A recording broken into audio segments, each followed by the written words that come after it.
Morning, everyone. Thanks for joining me again.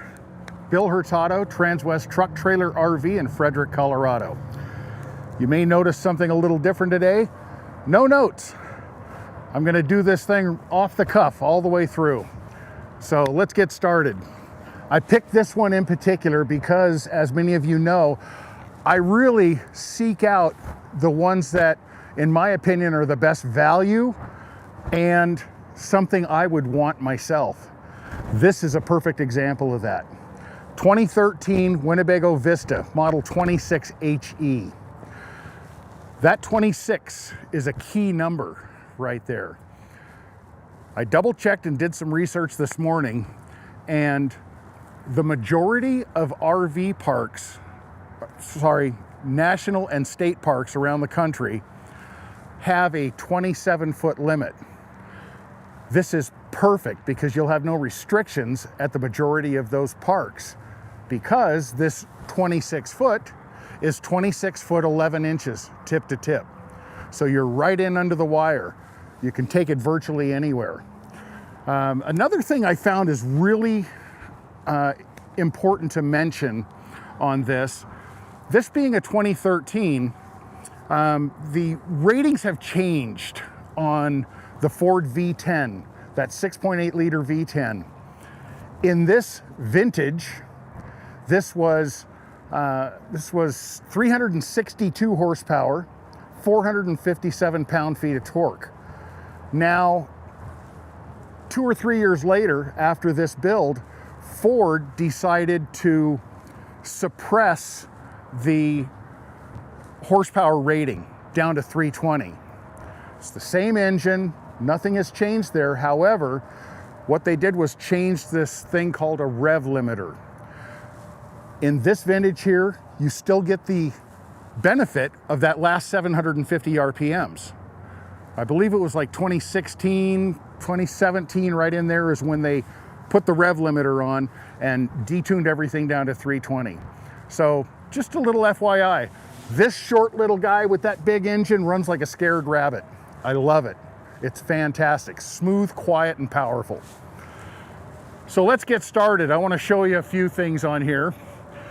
We've got a really nice patio awning sitting out here. It's all electric. And as many of you know, because you've been watching my videos, a compartment without a lock is typically the propane, which is the case right here.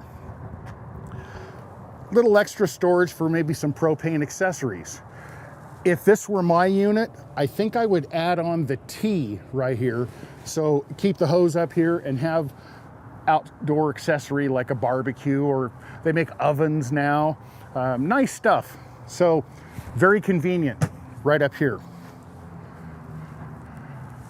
All right. So this has your 10-gallon water heater, 35,000 BTU furnace. I tried both of those already. They work fantastic. This compartment up here, as you can see, has that 1,000-watt inverter in it. And all of these compartments are lined with ozite, a mildew-resistant fabric. Moving on back, it does have the stainless steel wheel liners, really sharp looking. Not much storage over in this compartment, but easy access to your water tank right here. That's a 60-gallon supply. Easy access to your water pump and low point drains on this. Those do-it-yourselfers like to do their own winterizing and maintenance. Very easy to get to everything right here. Small motorhome, big features. Huge rear storage area right here. Again, ozite lined, and access from the back or the side. Okay. We do have the 5,000-pound hitch and the 7-way plug already on here for you. 5,000 pounds will pull most small cars that you want to bring with you.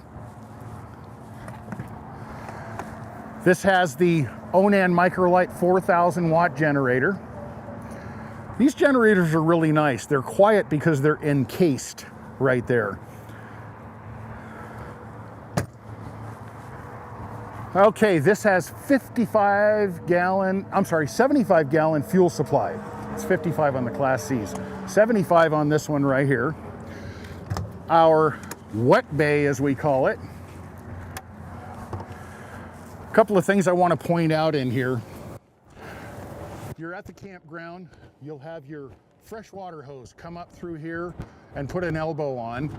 So your hose comes up from the bottom, then your electric cord can drop down through here, go out. You can even have your sewer connected, dropping out and going out. Now the door can stay closed. Everything aesthetically looks really nice. Just a little FYI for a lot of you. I was a Winnebago technician for 30 years. I got to know this product really well. And I'll tell you, it's built fantastic. It's really nice. Don't be concerned about the age of this. Our parts department can call Winnebago right now and we can get just about everything going back 30 plus years. That's the difference with Winnebago over everyone else. This is something I wanted to point out. My electric cord that I mentioned I can drop down through and plug in at the campsite has a plug-in inside here. By doing that, you've enabled the generator to send power inside.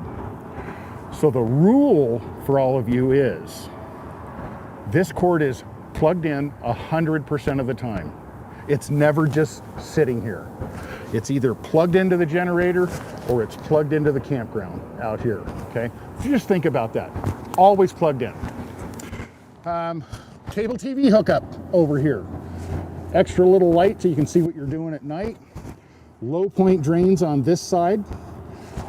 And freshwater tank fill. That's important before you head off onto the next trip. Well, we're going somewhere and we're going to do some boondocking. We're not going to have the luxury of hooking up at a campground. So I'm going to top my water off before we go. You turn this, comes in through the city fill. When you see it spraying out underneath, you know it's completely full. Turn it back to the normal position. Okay? Very user-friendly. Really, really nice. These two compartments interconnect if you wanted to put some long items in there. However, ironically enough, on this small unit, you can put long items in the back as well. So exterior storage for a 26 foot is fantastic. Really, really good on this. Okay, I think, oh, that small compartment, that last one, even though it doesn't have a lock on it, that's not propane, that is just access to the hydraulic system for the leveling jacks, just so you know. Okay, up front here, wanted to just point out how simple it is to get to everything inside here. Your brake reservoir, your engine oil check, your power steering fluid, your air cleaner, transmission check, oil fill, coolant recovery. Right in the front, very simple, nothing to worry about. The cantilevering hood right here is nice, and now it's latched. Separate latch on each side, so you can refer back to this after you have it sitting in your driveway. You'll remember how to get in there now. Okay, let's take a look on the inside. First thing I'm going to do is I'm going to walk towards the back, and I want you to see with the slide room in how you can still get around everywhere. Nothing's been blocked. Full access to the bathroom, the bedroom, the refrigerator, the whole bit. So very nice setup in that regard. You see I fit right through here, no problem. This slide room goes from the back of the driver's seat to this wall.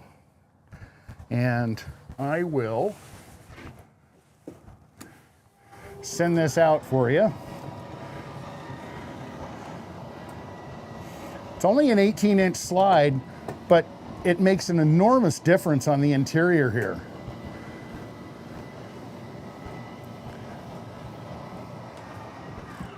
Isn't that great? Nice and roomy now. If you have multiple people coming with you, you've got seat belts for 6 in this one.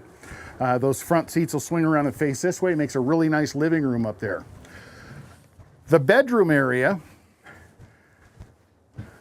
I always joke about this, his and her closets.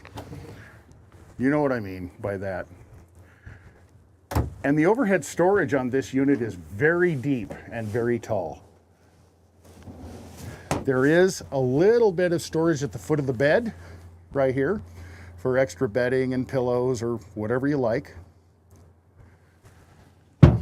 And point out the bathroom right here for you. Because this door opens this way, I'll stand back. Really, really nice bathroom. It has down at the bottom, you'll see a small furnace duct. That's smart. 2-inch instead of 4-inch, so it doesn't get the bathroom up to 100 degrees when you're trying to stay 68 in the main room here. And a huge medicine cabinet. So very nice bathroom, just absolutely perfect. The toilet is facing straight forward, so your knees aren't going to be into the door. Okay, the shower right here, ample sized. This unit is considered a split bath. So it's kind of nice in that regard because now the bathroom and the overall length here only takes up about 3.5 feet overall on the whole thing, but you still have everything you want in there. Now, moving forward here, we do have a remote for the 750 CFM exhaust fan up on the roof, up on the ceiling. And this one is a 7-speed.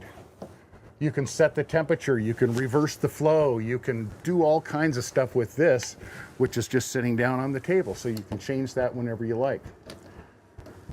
Let's see, the generator has 557 hours on it.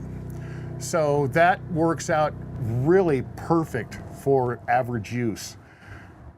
You can expect to get a good 2,000, 2,500 out of this before you need something major done to it. Water heater works both on gas or electric, and by turning this on right here, the red light will go out when the water heater lights.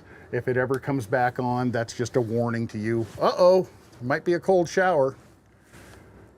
The levels in this thing are quite simple: black, gray, fresh, and propane.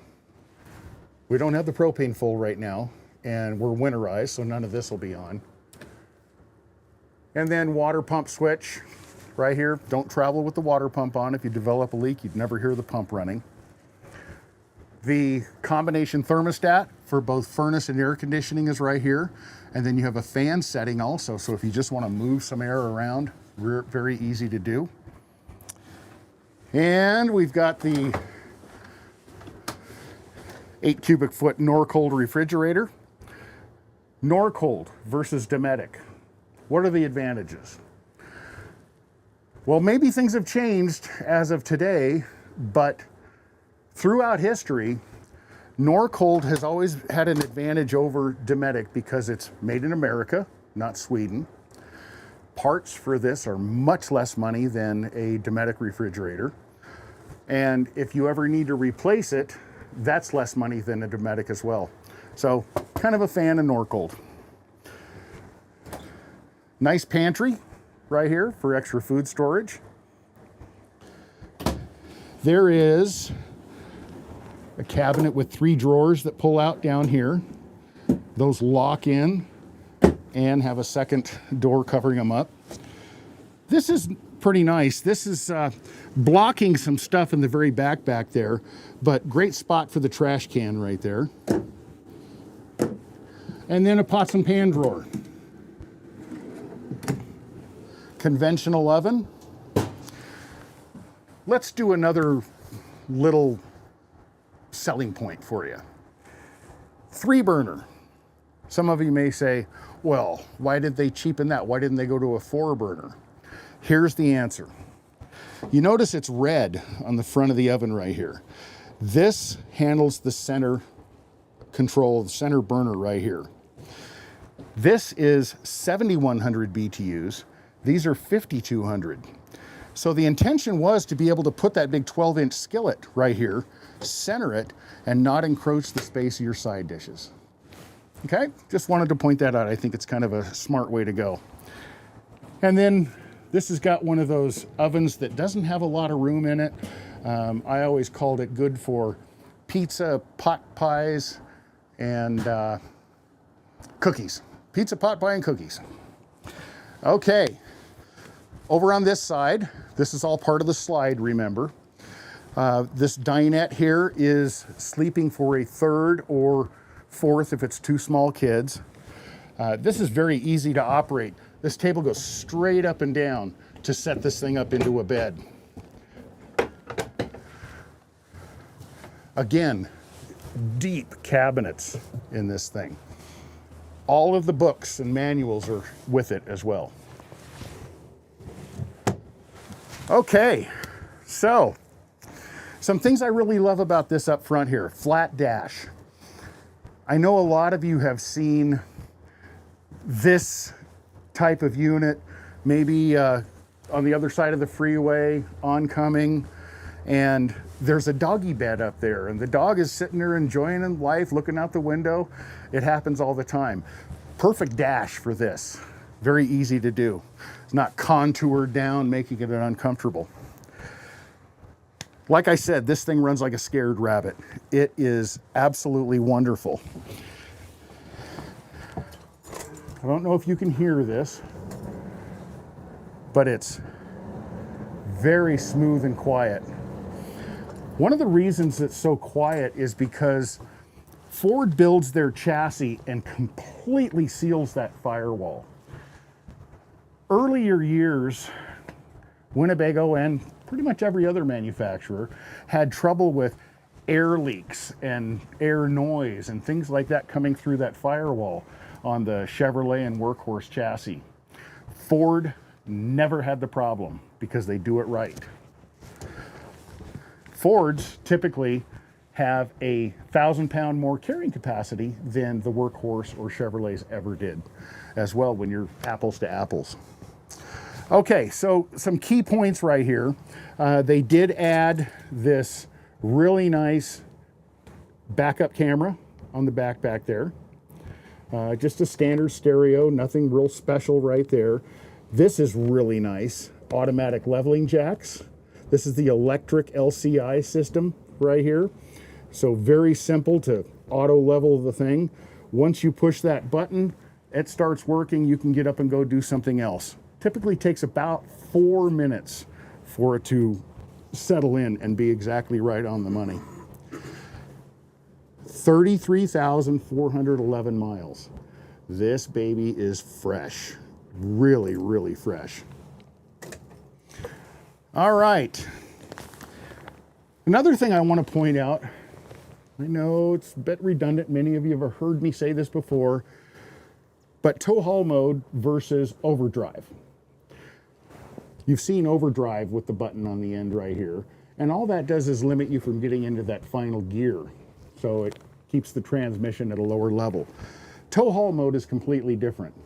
Tow haul mode will structure your shift points based on the amount of weight you're towing back there. So it really makes a big difference in towing. However, the thing I love most about tow haul mode is I'm going to start down this big mountain and I feel like, okay, I'm starting, 5-speed transmission, by the way. I'm starting to pick up a little more speed than I'm comfortable with. What I can do is use my tow haul mode, which I commonly refer to as reverse cruise control, because when I engage the tow haul mode, use my brake to slow down to a comfortable speed, say 50. The moment I let my foot off the brake, This tow haul mode computer remembers it, and it will hold me at that 50. Overdrive can't do that. So it's a very sophisticated system right here, and that's the way you want to use it.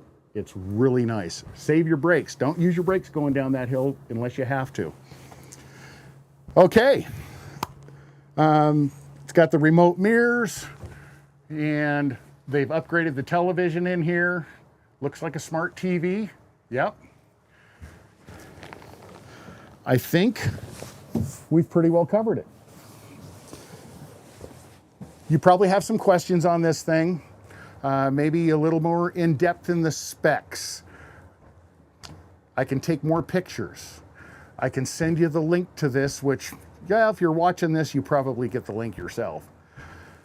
This is a great rig, great value right now. I know we've got $1.5 million stuff sitting out here, but this is where my heart is. I love this unit right here, and I would want to own it myself. Hopefully you'll feel the same way. Bill Hurtado, Transwest Truck Trailer RV. I think my number's right down here somewhere, hopefully. Feel free to call me, email me, text me. I'll get back to you right away, or else I'll answer immediately. Thanks very much. Appreciate you watching.